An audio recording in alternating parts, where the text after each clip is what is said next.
Queridos, boa noite a todos, sejam todos muito bem-vindos, que a paz de Deus esteja em nossos corações e que o Fábio, neste momento, possa ficar isento de qualquer palavra, mas que o Espírito Santo possa falar a cada um de nós.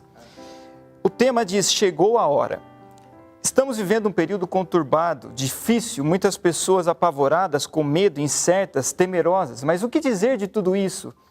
A palavra de Deus revela que Jesus virá pela segunda vez, mas agora para buscar todos os que o aceitarem como seu único Salvador pessoal e valorizarem gota por gota do seu sangue derramado na cruz.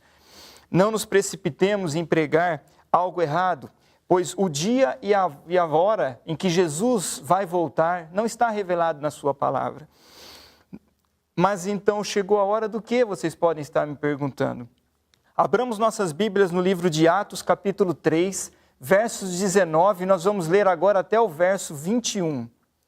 Arrependei-vos, pois, e convertei-vos, para que sejam apagados os vossos pecados, e venham assim os tempos do refrigério, pela presença do Senhor.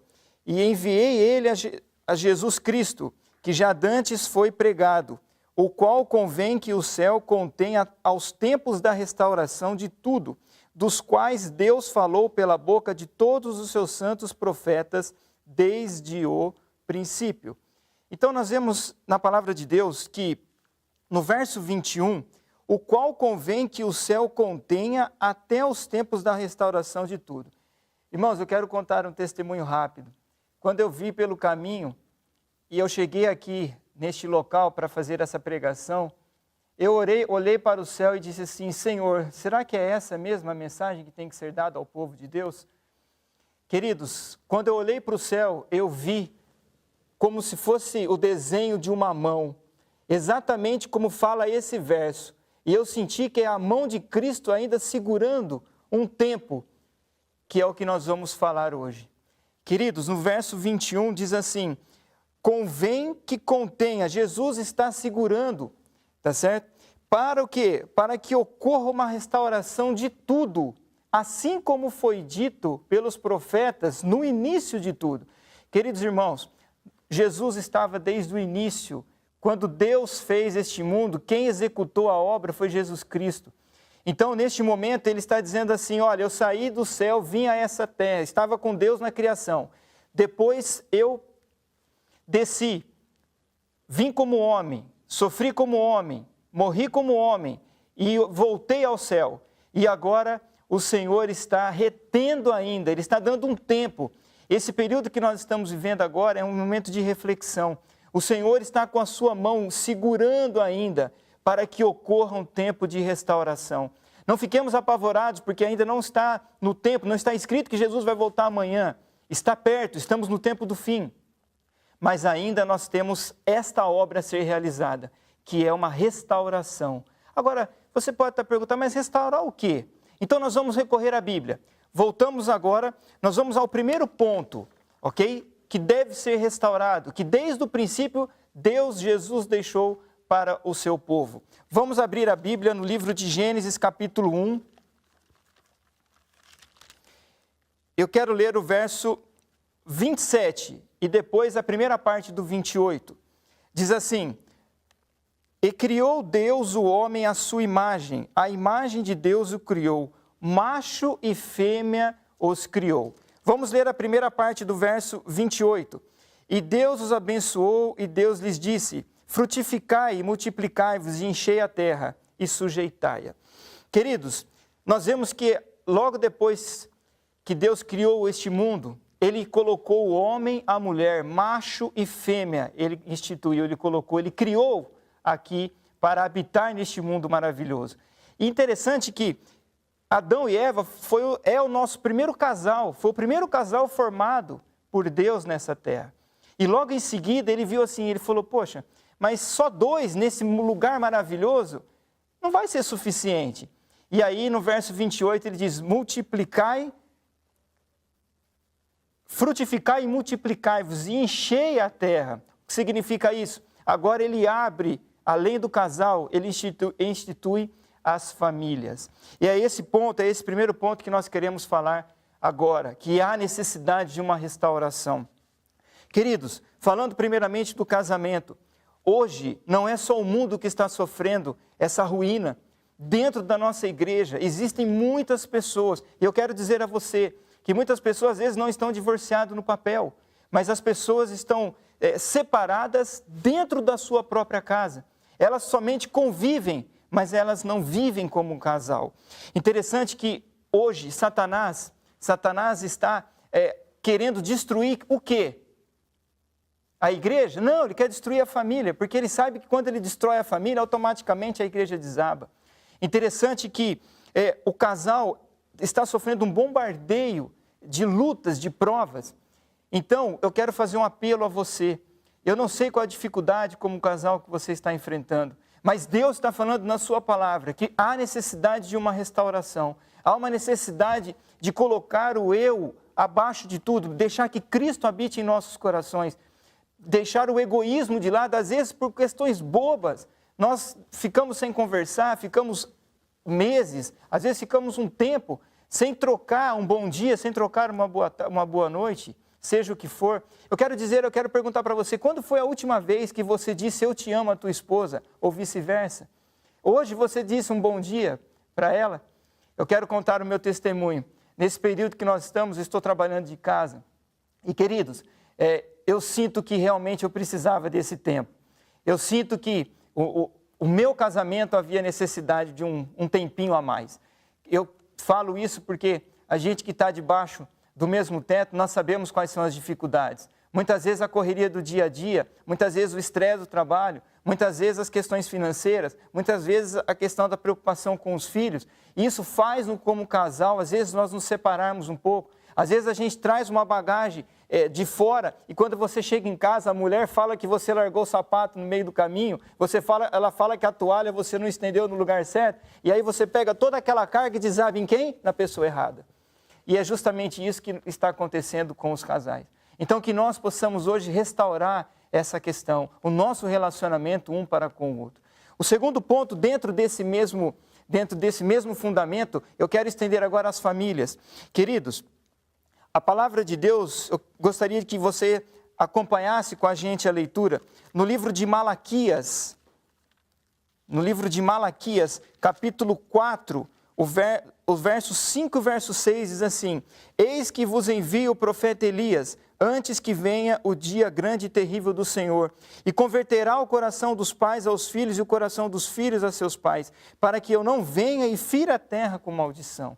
Queridos irmãos, nós vemos aqui a instrução. Eis que vos envio o profeta Elias. Quem é o profeta Elias? Somos nós, o povo de Deus, que deve pregar o momento em que nós estamos vivendo, essa oportunidade que nós estamos tendo. Essa TV não é por acaso. E essa mensagem também não é por acaso. Porque Deus quer, antes que Jesus volte, Ele quer restaurar. A luta entre o bem e o mal é constante, é 24 horas. Mas nós cremos num Deus poderoso, num Deus que dá-nos a vitória. E é nesse Deus que eu e você precisamos confiar.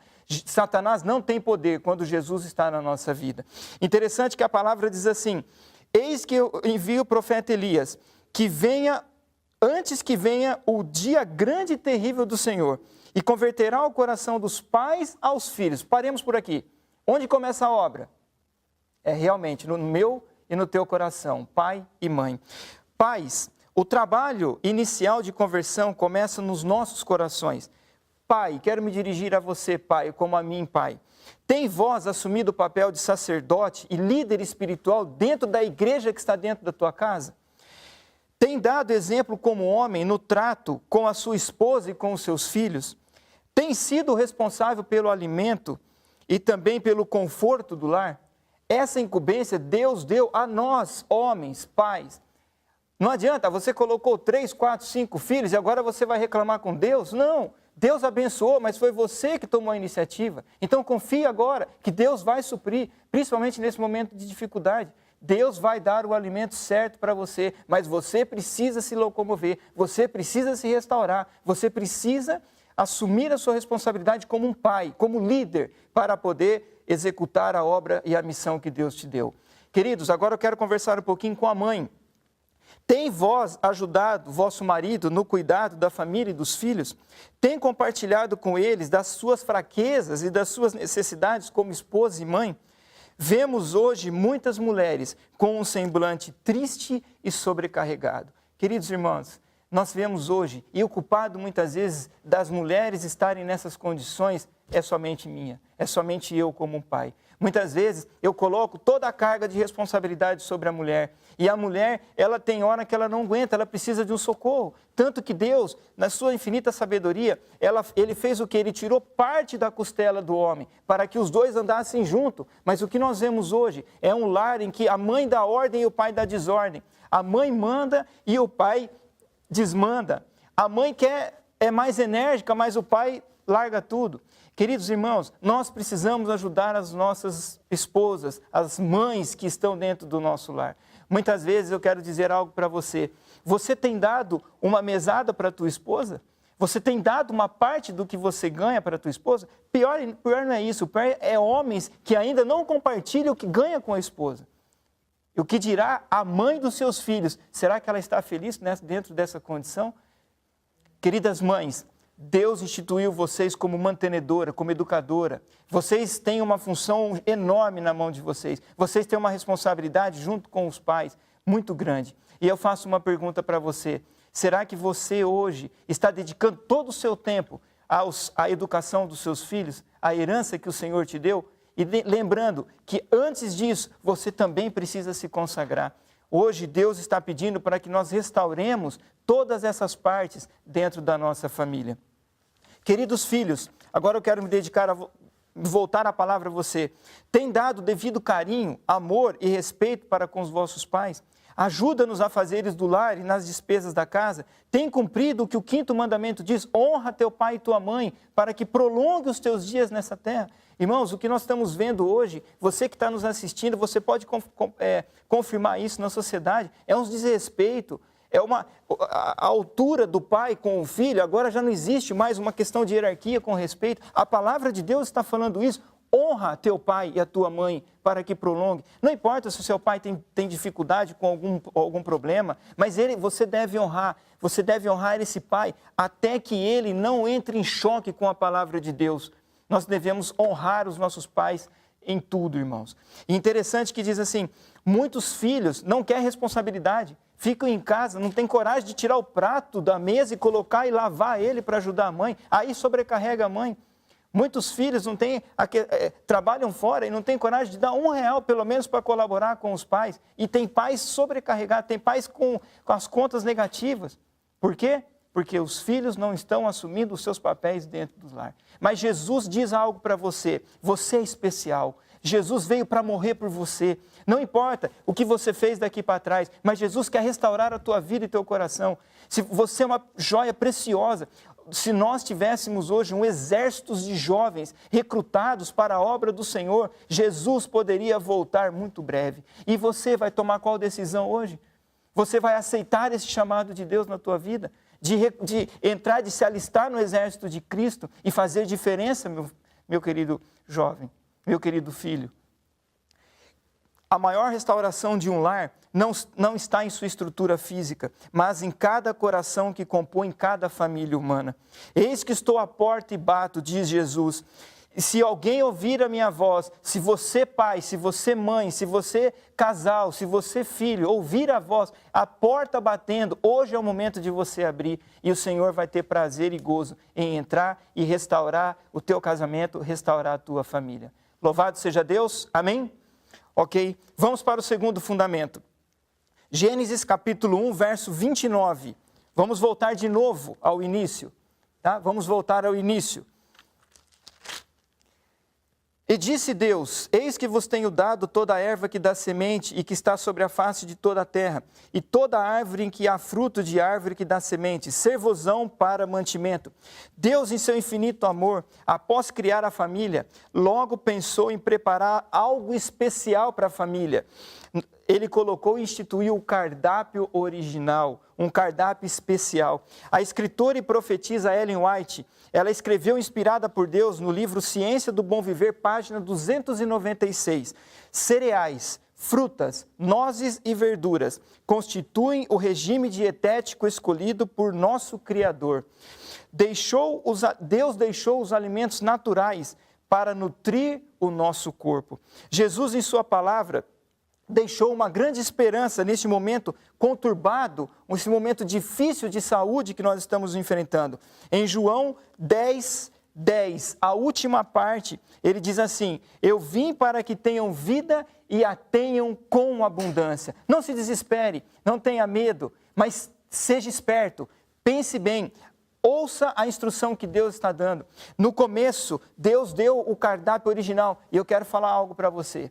Esse mesmo cardápio que foi instituído antes do pecado entrar no mundo e Satanás criar uma arruaça dentro do cardápio, dentro dos produtos alimentícios, este mesmo cardápio é o que, se você hoje aceitar a Jesus, é o que você vai ter lá no reino celestial. Você crê nisso? Então a palavra de Deus é clara. Quer saber a melhor receita contra qualquer tipo de doença deste mundo? Escolha o cardápio vegetariano deixado por Deus em sua palavra.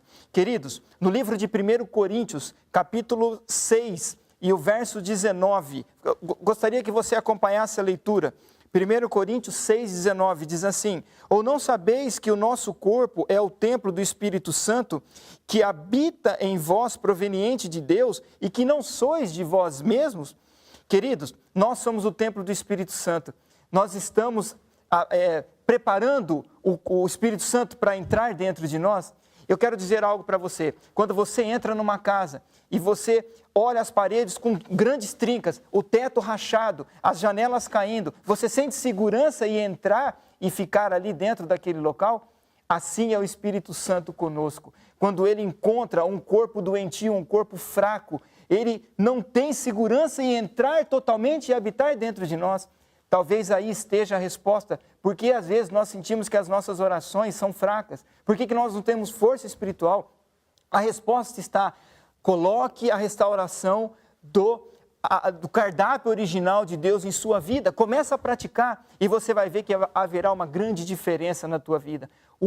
Utilize sempre os produtos naturais, a qual nós vemos que Deus deixou: frutas, cereais, verduras, nozes, o mais natural possível. Queridos irmãos, nós vamos agora para o terceiro e último ponto.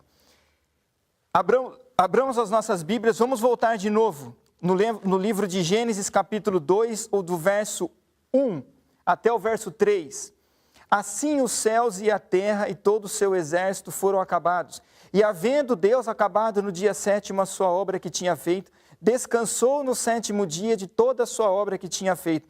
E abençoou Deus o 7º dia e o santificou, porque nele descansou de toda a sua obra que Deus criara e fizera. Olha que importante. Então Deus instituiu o casal. Logo em seguida ele instituiu a família. Mas a família precisava do quê? De um cardápio, colocou um cardápio. E agora, depois que ele criou tudo, ele reconheceu, ele diz assim: o homem precisa de um descanso. Ele precisa de um tempo separado. Ele precisa de um tempo especial, de um momento especial. Mas aí você pergunta para mim: especial para quê? Vamos no livro de Êxodo capítulo 20. Êxodo capítulo 20, versos 8... Êxodo 20, verso 8 e depois o verso 11. Do 8 até o 11. Lembra-te do dia de sábado para o santificar. 6 dias trabalharás e farás toda a tua obra. Mas o 7º dia é o sábado de quem? Do Senhor. Do Senhor teu Deus. Não farás nenhuma obra, nem tu, nem teu filho, nem tua filha, nem teu servo, nem tua serva, nem o teu animal, nem o teu estrangeiro, que está dentro das tuas portas. Porque em 6 dias fez o Senhor os céus, a terra, o mar e tudo que neles há. E ao 7º dia, atenção agora aqui, e ao 7º dia, o que o Senhor fez? Descansou, portanto, abençoou e santificou o sábado. Você pode pesquisar um pouquinho antes, no capítulo 1 de Gênesis, que nenhum outro dia foi colocado 3 características marcantes como foi no dia de sábado. Todos os outros dias são abençoados, mas o sábado tem características próprias. Deus abençoou, descansou e santificou esse dia.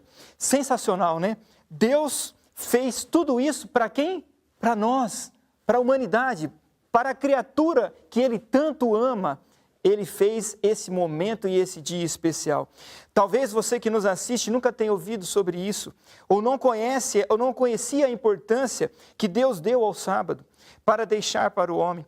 Não se desespere, chegou a hora de você conhecer, de você compreender e de colocar em prática daqui para frente. Se existe um fundamento que Satanás mais luta para confundir o mundo, é exatamente esse ponto. Notem que o que encontramos no livro de Ezequiel, capítulo 20, verso 20. E santificai os meus sábados, e servirão de sinal entre mim e vós, para que saibeis que eu sou o Senhor vosso Deus. Queridos, prestem atenção, vamos ler com calma. Santificai os meus sábados. O dia do sábado foi separado para que você possa abandonar, para que você possa dar um tempo para as suas atribuições seculares, as suas atribuições dos outros dias da semana. Mas o sábado é um dia reservado, especial, para que a tua mente, para que o teu corpo possa se desligar, possa se voltar a Deus, que você possa ter mais tempo para ler a palavra, para que você possa visitar a sua igreja e para que você possa ter mais comunhão com Deus. Interessante que vimos por essas palavras proferidas por Deus que o sábado é um sinal entre Ele e o seu povo. Então, queridos, hoje Satanás está querendo implementar um outro dia como sendo um suposto dia de guarda, um suposto dia de santificação, que é o domingo. Mas isso a palavra de Deus não confirma. O que nós encontramos e confirmamos na palavra de Deus é que o sábado, sim, é o dia especial para o Senhor. Agora você pode me perguntar, mas Fábio, e agora? Eu não vou fazer nada? Vou dormir o dia inteiro no sábado? Não. Vamos seguir o exemplo do nosso Senhor Jesus Cristo.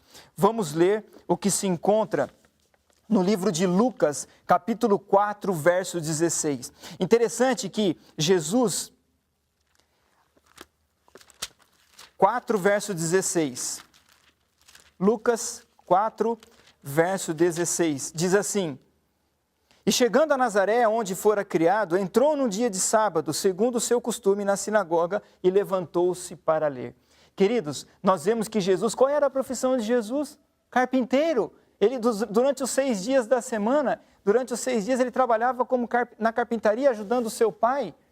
Mas e o sábado? Olha o que está escrito, vamos ler. E chegando a Nazaré, onde fora criado, entrou num dia de sábado, segundo o seu costume, na sinagoga, e levantou-se para ler. O costume de Jesus é o mesmo que está escrito, o qual nós estamos compartilhando com vocês. Se eu e você queremos seguir e trilhar pelos caminhos de Jesus, o sábado é um desses caminhos. O sábado é esse caminho. O sábado é um dia especial, o qual Jesus deixou como exemplo. Eu quero ler mais um texto. No livro de João, capítulo 8, versos 13 e 14. João 8, versos 13 e 14, diz assim...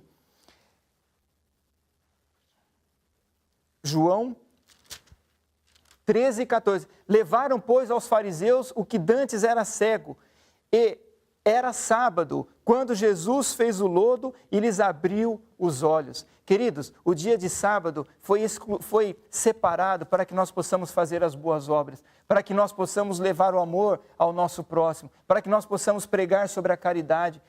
Separemos esse dia especial. É essa restauração que o mundo está precisando hoje. Hoje as pessoas estão dizendo assim: poxa, é bom ficar um tempo em casa. Imagina se cada um de nós hoje decidimos em separar o sábado como um dia especial. O Senhor vai fazer uma grande obra, não só na minha casa, não só na minha vida, mas na sociedade e no mundo. E a última palavra que eu quero dizer a vocês essa noite: que fique gravado esse sermão e esse culto na tua vida. Jesus te ama. Jesus morreu, desceu ao céu para te salvar. E eu quero falar uma coisa para você. O tempo que nós estamos vivendo é o tempo de restauração. E grave isso, muito em breve, 2 grandes poderes, um poder político e um poder econômico, vão decretar o domingo falso, um dia falso de santificação.